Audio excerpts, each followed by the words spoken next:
इस वक्त मेरे साथ मौजूद है आकृष्ट श्रीवास्तव, जो कि आदर्श शास्त्री के मामा के बेटे हैं और उनके भाई लगते हैं। जानेंगे किस तरह का वो विजन रखते हैं, क्योंकि कंपेनिंग में जुड़े रहे और किस तरह की बातें उनके सामने आई। सर, अपना परिचय थोड़ा सा और देते हुए, जो कंपेनिंग में आपका अनुभव रहा वो थोड़ा शेयर कीजिए। सर, मैं पेशे से वकील हूँ। मैं प्रयागराज में रहता हूँ और मैं आदर्श भैया के मामा का बेटा हूँ और हम लोग हमेशा से बचपन में से ही उनके साथ हर चीज़ में जुड़े हुए हैं। लेकिन जब वो राजनीति में आए तो हम हमेशा से इनको जो है मेहनत करते हुए देखे। राजनीति में पहली बार देखा और उसका परिणाम ये था कि 2015 में जब मैं आया यहाँ द्वारका विधानसभा में, तो मैंने देखा कि यहाँ कुछ भी, मतलब ये एक गांव से भी बदतर आप समझ लीजिए कि ये था। और मैं अचंभित था कि दिल्ली जैसी जगह में आके, कि मैं सोच रहा था कि ये क्या सही में हमारे देश की राजधानी है।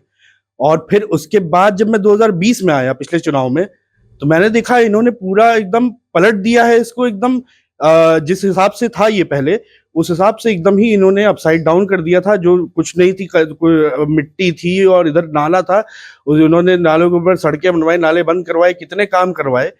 और जो है इस हिसाब से, और ये उनकी मेहनत का और उसका जो है लगन का कारण था।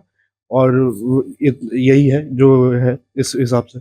आकृष्ट, यहाँ पर लोग आपको अलग रूप में पहचान रखते हो, लेकिन इस रूप में पहचान नहीं रखते कि आप आदर्श शास्त्री के भाई हैं, तो आपको कॉमन मैन समझते होंगे। तो किस तरह की आसपास बातें सुनाई देती थी जब आप खड़े होते थे कैंपेनिंग में? जी, मैं इनफैक्ट पिछले इलेक्शंस में भी और क्या कहते हैं, इस बार भी मैं जो ऑनेस्ट फीडबैक लेने के लिए मैंने लोगों से जो है जाके ऐसे पूछा कि आपको एक चर्चा करते हैं ना, तो मैंने पूछा कि आपको क्या लगता है। तो भले किसी का पॉलिटिकल जो है आइडियोलॉजी या इंक्लिनेशन दूसरी पार्टी की तरफ हो, चाहे वो बीजेपी हो चाहे आम आदमी पार्टी हो, लेकिन हर कोई ये कहता है कि भाई जो काम है वो एक ही कैंडिडेट ने किया था, वो आदर्श शास्त्री है, वही करके दिखाया था। और वही जो थोड़ा बहुत द्वारका में जो है डेवलपमेंट और विकास का काम जो हुआ है, वो आदर्श भैया ने ही करवाया है, आदर्श शास्त्री जी ने ही करवाया है। ये तो लोग बेझिझक बोलते हैं। और चाहे तो उनका कहीं झुकाव किसी और पार्टी की तरफ हो, तो भी वो यही बोलते हैं कि जो है जी, आदर्श शास्त्री जी ही एक कैंडिडेट है जिन्होंने काम करवाया। सर, वकील जो हितों की रक्षा के लिए जाने जाते हैं और अब समय है मतदान का, तो ऐसे में लोगों के हित की रक्षा हो तो आप किस तरह अपील करते हैं? जी, मैं लोगों से ये रिक्वेस्ट करूंगा कि अपना वोट जाया ना करें, क्योंकि जो है जितने भी समझदार, और द्वारका की विधानसभा के लोग बहुत समझदार हैं, वो ये जानते हैं कि ये पढ़ा लिखा कैंडिडेट है, इसने काम करके दिखाया है, इतना एक्सपीरियंस है इनको, बहुत ही मेहनती आदमी है, पूरी दुनिया भर का इनको आइडिया है, नई नई चीज़ें इनको और मौका मिलेगा तो ऐसी ऐसी चीज़ें ला सकते हैं इस विधानसभा में, जो हो सकता है दिल्ली में कहीं नहीं हो।